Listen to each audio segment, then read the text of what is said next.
All right, and welcome to week 25 of World History. 3 more weeks to go after this. Interesting. Years flown by, hasn't it? We're going to start off the first of our 3 lessons this week with what's unfortunately been something we've talked way too much about throughout this year. It is about religious persecution, and it's another grim episode. Again, Protestants and Catholics after the Protestant Reformation, sort of a battle for the religious soul of Europe, and once again, people who are not willing to compromise whatsoever. The minute they get power, if they wed their religion in with the government, there's going to be persecution. We go back to Scotland. We're still in the United Kingdom here, and we're going to talk about the Scottish Covenanteers, those who live by a covenant, and their severe oppression. You got to go back to get the root on this. You got to go back to the English Civil Wars that we talked about a couple of weeks ago. You'll remember the Cavaliers and the Roundheads. The Cavaliers supported the king, which at the time was Charles I, Roman Catholic, and the Roundheads supported the Parliament and were largely Protestant. The Roundheads, long story short, won the Civil War, and in the process, they arrested Charles I eventually and beheaded him, and they placed Oliver Cromwell in as, again, not king, but as Lord Protector of England.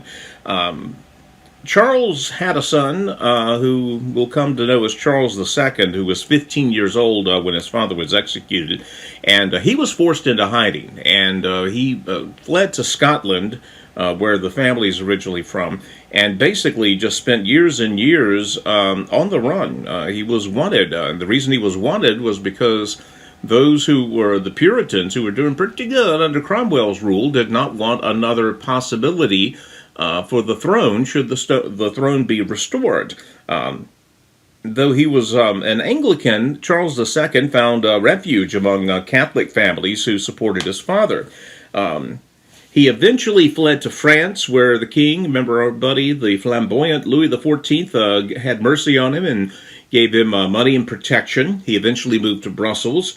For 9 years, he laid low, did Charles II, until in 1658, our boy Oliver Cromwell passed away.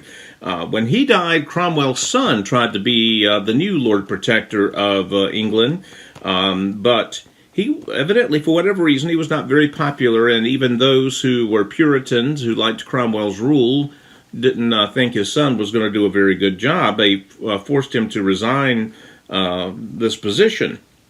And then, in a very odd, what would be called the English Restoration, the Parliament of England voted to let a king back into the position, to basically resurrect the position of king, which had been non-existent for about a decade. And, of course, the one that was chosen was the guy who had been on the run for the last 15 years or so, actually 9 years, Charles II.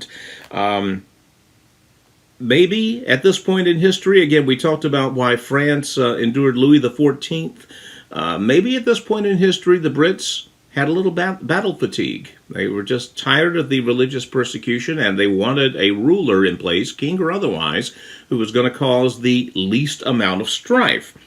Unfortunately, it didn't turn out to be exactly like that. Now, Charles II took one page out of Louis XIV's book. He was a big believer in the divine right of kings, and he liked to play the part of king, dressing the part, posing for pictures. Parliament liked it because he was not too big on setting law. He didn't want to work at being king, but he wanted to have all the trappings of being king, which for Parliament, as long as he stayed away and minded his own business, they were okay with that.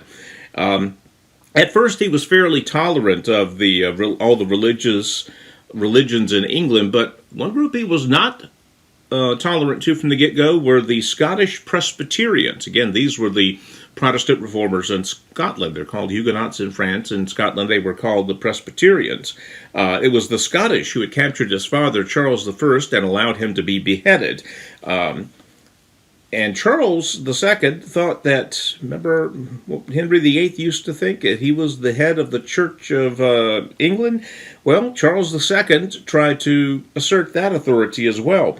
Now, the Presbyterians of Scotland were very devout people. They believed that Christ alone was the head of their church, and they agreed to sign covenants confirming their faith in Christ. As a result, they were called the Covenanters. In 1638, there were about 60,000 Scots who gathered to sign the so-called National Covenant. And by 1640, Scottish Parliament made the covenant system more or less official. But Charles II in 1661 did something that would really spark a reign of terror. He officially established himself as the head of the Church of Scotland. He was reinstituting what we used to call prelacy, whereby prelates or bishops were assigned to churches at the king's direction. This sounds an awful lot like the way Roman Catholics do things under the Pope. And as you can tell, prelacy was an affront to the rights of individual churches.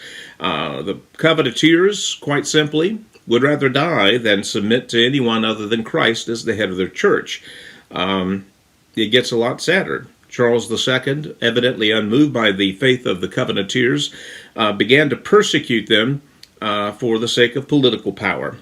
He, again, probably fueled by vengeance for his father, he was willing to kill for his cause, and the Covenanters were willing to die for theirs. So the inevitable happened.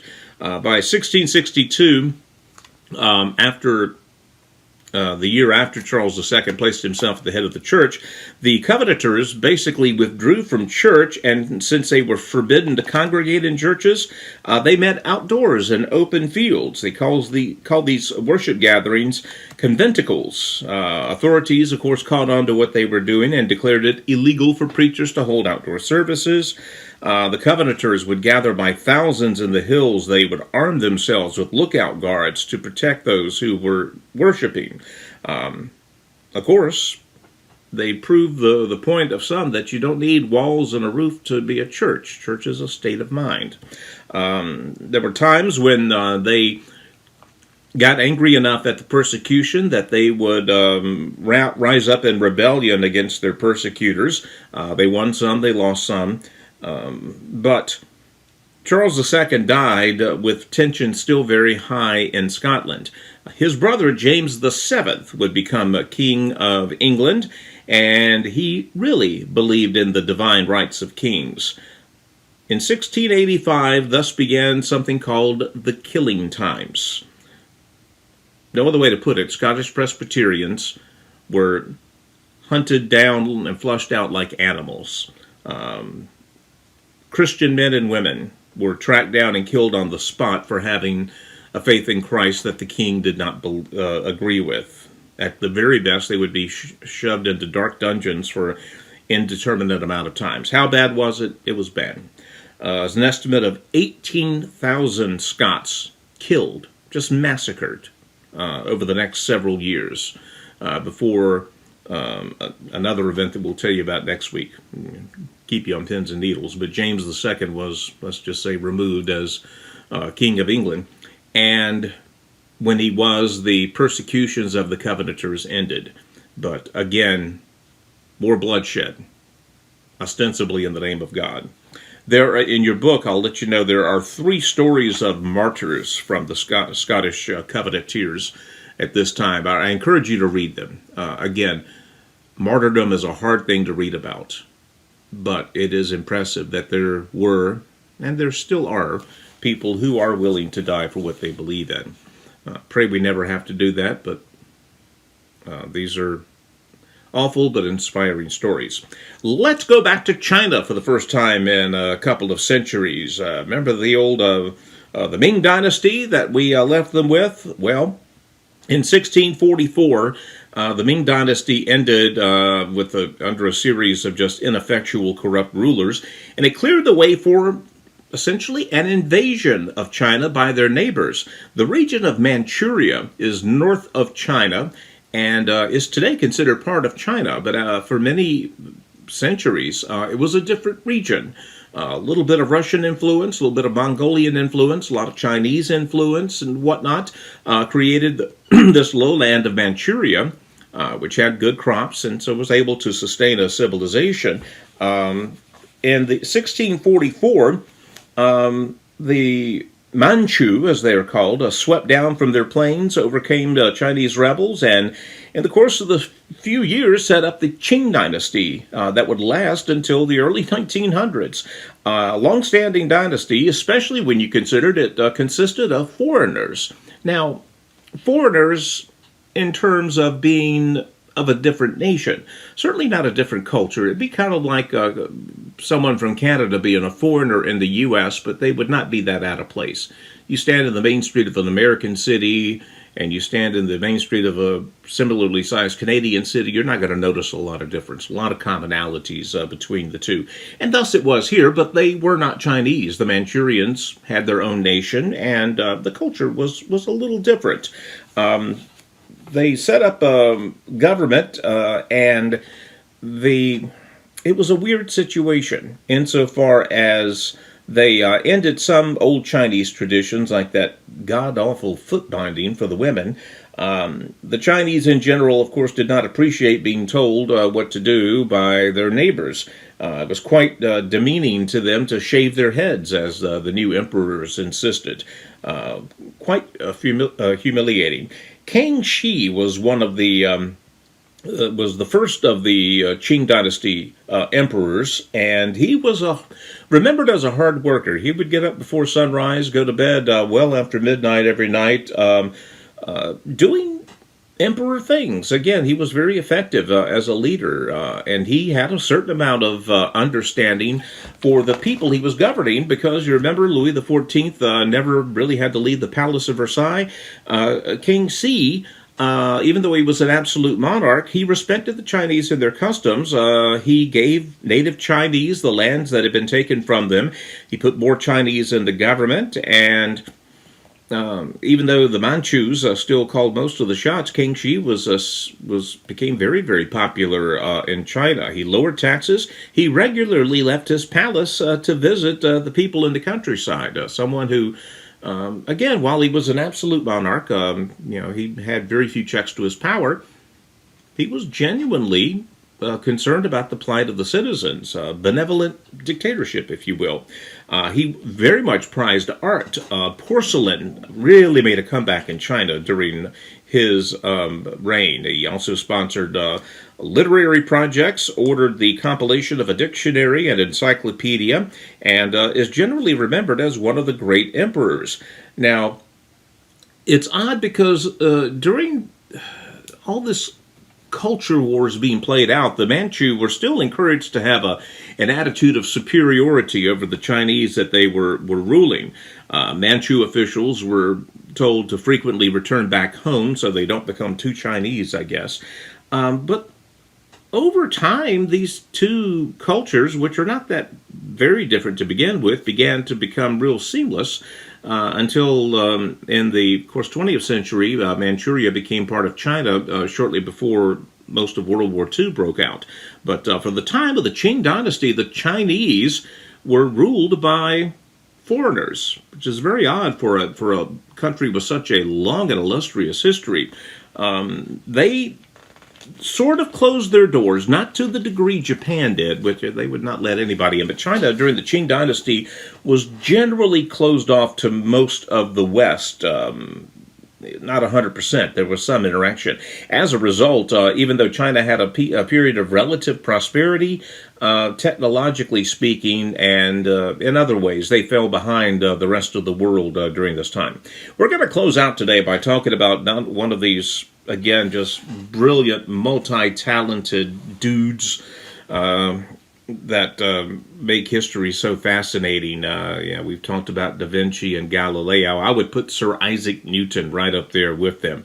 Just a flat, dadgum genius. Now, unlike these other guys, for whatever reason, Newton did not show a whole lot of promise as a child. He wasn't dumb, but there was nothing to suggest he was going to be a genius. However, he stuck to his studies and showed a talent for math, graduated from a university, and kind of worked his way into becoming a professor there when he found that he really didn't want to leave the university setting.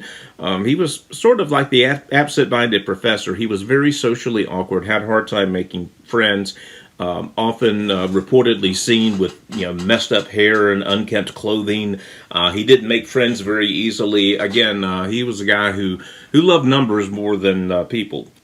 But he very quickly dove deep into his study of math and came up with, well, simply put, revolutionary stuff. He formulated some incredible ideas relating to three major fields: calculus, gravity, and light. Now, he is sometimes called the father of modern calculus. There are others, of course, that contributed to developing that discipline. As poorly as I did in calculus in college, I shouldn't say good things about Newton, but guy's a genius. His advancements in math actually did a couple of things. It helped prove a couple of the theories that had been posited decades, centuries before by the likes of Tycho Brahe and Johannes Kepler. Again, Newton was discovered a new formula for pi. Again, we're talking genius. So he revolutionized the world of math and used it to prove a lot of theories that had been bandied about for years. I mean, most people had accepted Kepler's laws of motion and Brahe's discoveries with the telescope, but Newton mathematically proved that these guys were correct. In a study of gravity, he really came up with just some earth-shattering stuff that just changed the, pardon the pun, the calculus of everything. He determined, of course, the apocryphal apple story, that the force that causes an apple to fall is the same force that attracts the moon to the earth to the sun to the universe. It is all gravity. And again, the greater the mass of an object, the stronger its gravitational pull. So he talked about gravity and immediately began some very practical applications for using it. He determines how gravity works. The farther away an object is, the less gravitational pull it has. It explains the bulge of the Earth at the equator, the pull of the sun and the moon, the tides of the Earth. It's all gravity, and it all stems from that. In summary, he contributed what's now known as Newton's three laws of motion to science with his understanding of gravity, and they are the basis for so much more research after this. The first law, the law of inertia. An object in motion stays in motion unless it is acted on. And conversely, an object at rest stays at rest unless acted upon by a catalyst. The second law is the most elegant formula there is. The force on an object is equal to mass times acceleration. F equals ma. F is force, m is mass, a for acceleration. Two objects going at the same speed towards something, the one that weighs the most is going to have the greatest force. Very, very simple stuff. But from there, so much other study is possible. His third law: for every action, there is an equal and opposite reaction. This is not a science or math class, so I don't expect you to go too deep, but you really should know those three laws of motion. That is the foundation of so much science. If you don't already know them. Force equals mass times acceleration, or velocity sometimes it's called. But it revolutionized physics and is the mathematical foundation of so much that we take for granted. His last study in the field of light kind of tied a lot of this together. He determined that white light is actually made up of a spectrum of colors. It all passes through a prism, and of course we know the rainbow effect. Beyond that, the color of an object is not the color that we see with our eyes. Instead, we see the color that the object is reflecting rather than absorbing. So if you see something orange, then what's happening is white light is hitting it and it is absorbing every color in the spectrum except that thin spectrum of orange, and that's what you see. This sounds almost like a parlor trick. What can you determine from this? Oh, a lot. You can, by studying the color of the stars, he could calculate how far they were from Earth. He invented the reflecting telescope that used mirrors for the first time. And this technology is used today. 1 year ago, the largest Hubble Space Telescope brought back imagery from the furthest that mankind has ever seen. It was done because it had the largest system of mirrors ever installed on a telescope. And the lead developer of the project was born right here in Danville, Virginia. It's a fascinating story.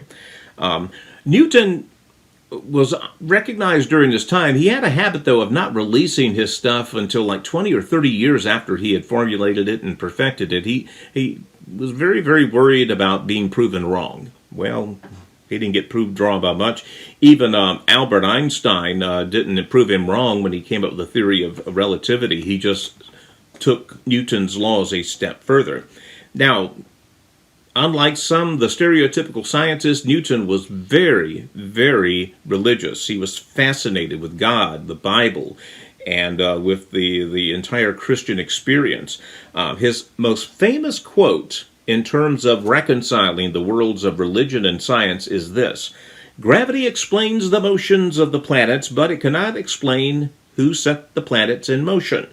God governs all things and knows all that is or can be done." So while Newton certainly respected science and contributed to it mightily, he fell somewhere on the spectrum where I do. The more I study science and the more I study just the wonder of this world, the more evidence I see of God. Simple as that. He, at the end of his life, though, when he got away from mathematics, he had an interesting career late in his life. He took on counterfeiters. He was hired by the government because of his interest in alchemy. He was pretty slick. He was known to disguise himself and hang out in taverns to study counterfeiters and to later arrest them. He lived to be 85, did Sir Isaac, and he forever changed the way man could view the world in motion. His matter of fact, one of the biggest compliments ever paid to Sir Isaac Newton was in the Apollo 13 project, where when the spaceship went on instruments after some failure, they basically said, "We're in Sir Isaac Newton. Sir Isaac Newton is piloting the ship now," because the calculations that NASA used to launch space travel were developed by Sir Isaac Newton 240 years beforehand. It's a cool story. Anyway, we'll see you on Monday.